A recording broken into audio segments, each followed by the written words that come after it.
let's go to github.com. It's really simple to create a GitHub account. So for that, just click on sign up,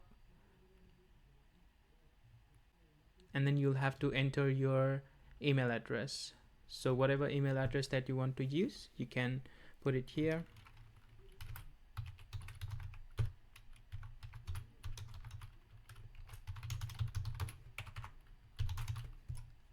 Now hit continue and create a password and continue.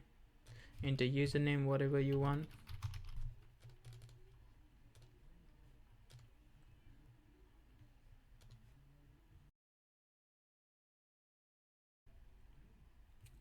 Now create account. So that's it. That's how you create a GitHub account. Now what you have to do is you have to go to your Gmail that you put in there, and you'll get the verification code. So you just put that code over here and enter it.